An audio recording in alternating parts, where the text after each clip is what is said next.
Welcome to this presentation from SEIU 509's Climate and Environmental Justice Committee.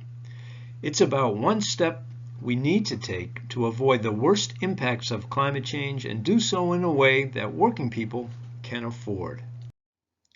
It's getting harder and harder to live here. We have more days over 90 degrees. We have sea level rise and flooding. We have crazy wildfires. Do you remember when the smoke from California made it all the way to Massachusetts? And more people are becoming refugees because it's no longer possible to stay where they live on account of climate change, and they are moving to other countries where people are not always happy to see them. But it's not the same for everyone. The climate crisis is real, but there are people who will always be able to afford to buy that house on the hill. And the rest of us, you can see where we'll end up, walking through the water, trying to make ends meet in a world that's harder and harder to live in. Why does this keep happening? The fossil fuel companies knew about this for years and spent a lot of money not fixing the problem, but making sure that we did not fix the problem so they could stay in business and make profits. And our governments sometimes spend more time listening to them than they do to us. So it's time for us to take some action. How do we avoid the worst impacts of climate change? As you probably know, climate change is mostly caused by greenhouse gas emissions. The main greenhouse gases are carbon dioxide and methane, produced by burning coal, oil, and natural gas. Here in Massachusetts, most of our emissions come from transportation or buildings. And today we're going to talk about the buildings and the emissions from buildings, how to reduce them, and how to do it in a way that can also reduce our energy costs. Here in Massachusetts, buildings are responsible for about a third of greenhouse gas emissions, and most of those come from smaller residential units like the kind that many of our members live in. We want to make sure that there's environmental justice for communities that many of us live in that deal with most of the pollution, where the storage tanks are, where the power plants are, where the highways run through. Those communities get most of the pollution. And you'll notice that they're predominantly low-income communities and communities of color. It's time for those communities to see their share of justice. Who's paying for our energy system? You'll notice that the share of your income that goes to energy costs, it's not the same for everybody. If you're low income, if you're a person of color, typically you're paying a higher percentage of your income for energy costs, as you can see from this chart. That's not environmental justice or any kind of justice. And fossil fuels have health impacts. You may have seen lately the news about natural gas. There's a known connection between natural gas and asthma in children.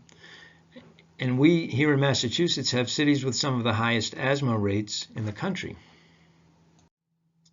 So what can we do to fix these problems? Well, we can reduce our greenhouse gas emissions in new buildings by requiring them not to be net zero. Net zero means either they don't emit greenhouse gases, or if they do, they take an equivalent amount of carbon out of the air, for example, by having a green roof with plants and vegetation on the roof.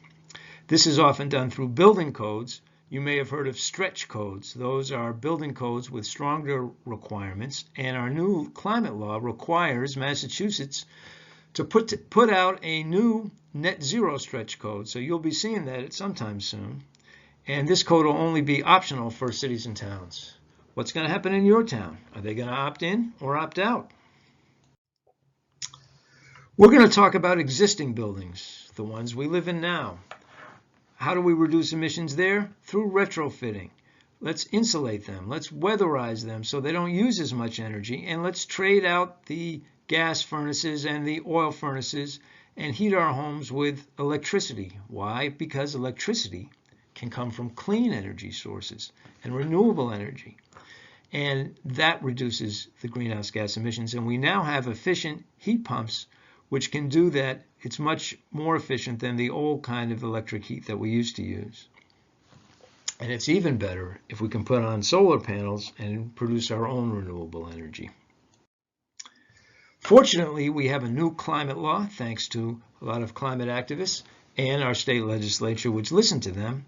And this law requires that Massachusetts achieve net zero emissions throughout our economy by 2050 with 50% reduction by 2030. 2030 is not that far away. One of the sectors that the law pays attention to is the building sector because it's responsible for so much emissions. So how do we do this? Here in Massachusetts, we have a program called Mass Save. This program is run by the utilities and will help you to make your home more energy efficient. It provides subsidies and rebates, helps you find contractors, and helps with financing and that sort of a thing. And now it will help you convert your home from gas or oil heat to electric heat. Here's examples of the rebates that exist, at least that did exist on the website several weeks ago. But how well is it actually working? You'll notice that recent studies show that it's mostly used in affluent communities. They're the ones that can afford it and can figure out how to use it and have the time. It's much more frequently used there than in working class communities such as the gateway cities. And in terms of our climate goals, in order to achieve those goals that are actually mandatory that the legislature passed, we got to convert 100,000 homes a year or more. As you can see, we're a ways from that. So after a lot of advocacy, the new 3-year plan for Mass Save takes some steps towards addressing these problems. But is it going to be enough? And if you look at some of the details, it's a start, but it doesn't look like it's enough to actually get to net zero by 2050 or halfway by 2030. And we want to make sure that it's done in a fair manner.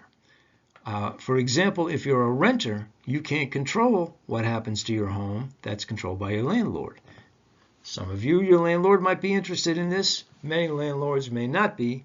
And so whatever plan we have has to take that into account. Therefore, our union joined a coalition called the Mass Renews Alliance. And we put out a bill called the Building Justice with Jobs Act. And this bill really would address the problem. It would retrofit 1 million homes by 2030 so we can meet our climate goals. And it would do that by including electrification, not just energy efficiency. When it comes to programs like Mass Save, it would prioritize environmental justice communities, the folks that have paid for this by breathing in the dirty air. It would make it affordable, either free or affordable for folks using it, so you could actually afford to do it. And it would, the jobs that are created, and there are a lot of jobs created by this, would be union jobs, good jobs, and we'd make sure to the bill makes sure to prioritize hiring folks that oftentimes have not been hired for these kinds of jobs. And if you own your home or have a friendly landlord and are interested in seeing what you can do now, you can check out Mass Save. As we discussed, it's not optimal yet. We're working on that. In the meantime, though, there may be things that you can do. And here are links that you can use. As union members, we know if we want change to happen, and we want it to happen the right way, we have to get organized to make it happen. So let's make it happen. Now things change in the legislature, and by the time you hear this, that bill I mentioned will probably be in a different form.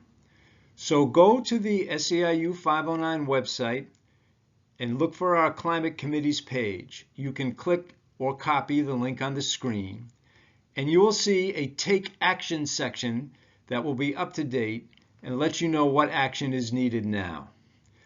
Let's do what unions do. Let's work together and take action to make a better world for all of us. Thank you.